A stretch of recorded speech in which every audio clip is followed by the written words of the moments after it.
જય સ્વામિનારાયણ। આજે વાત કરવી છે ભગવાન અને સંત નો પ્રેમ। ગામ ખોપાળાની અંદર એક વખત સંતો પધાર્યા હતા। ત્યાં જેઠામાણિયા નામના એક ભગત હતા। પોતે ભગવાન અને સંતો પ્રત્યે ખૂબ પ્રેમ ધરાવે।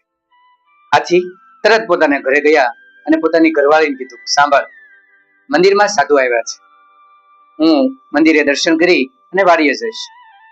ત્યારે સમય થાય ત્યારે ભેંસો ધોવાય એટલે દૂધનું એક બોગરણું ભરી અને મંદિરમાં દઈ આવશે, એમ કહી અને ભગત નીકળી ગયા। પેલી પત્ની ભગતની ખૂબ લોભી। એને વિચાર્યું, આ છોકરાઓને દૂધ આપીએ એ બરાબર છે, આ સાધુડાઓને દૂધ થોડું આપે, એ તો ભગત કીધા કરે। આથી એમને દૂધની જગ્યાએ છાશનું બોગરણું ભર્યું। આખું જ બોગરણું ભરી અને મંદિરમાં દઈ આવ્યા। સાધુ પણ રાજી અને એ છાશની સરસ મજાની કઢી બનાવી ઠાકોરજીને ધરાવી। આ બધો સમય થયો એટલે શેઠ વાડીથી આવ્યા, સીધા જ મંદિરમાં ગયા અને સાધુને કહ્યું કે અમારા ઘરેથી કંઈક આવ્યું હતું?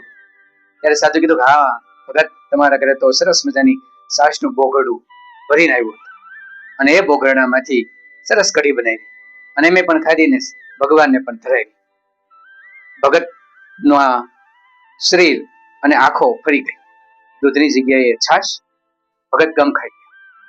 તરત જ સાધુ સંતોને મળી નીકળી ગયા।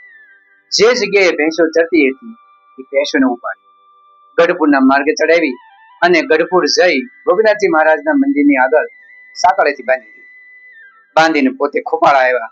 ખોપાળા આવીને સીધા જ મંદિરમાં અને સાધુ સંતોની સેવામાં લાગી ગયા, ભગવાનની આરતીમાં લાગી ગયા।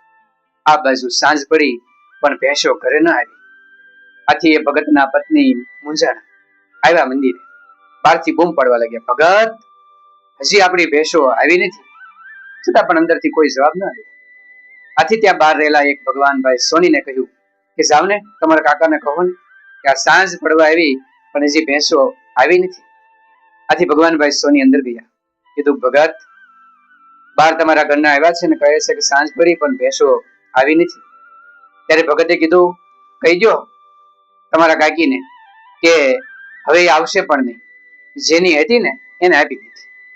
આ ભેંસો ગોપીનાથજી મહારાજે સાધુ સંતો ભગવાનના દૂધ માટે આપી અને વધે ને તો છોકરાને ખાવાનું હતું। હવે એમને જ તે છાશનું બોગરણું ભગવાન અને સંતોને જમાડવું હોય તો મારે એ ભેંસોને શું કરવું? એટલે એ ભેંસો આવવાની નથી, જેની હતી એને આપી દીધી।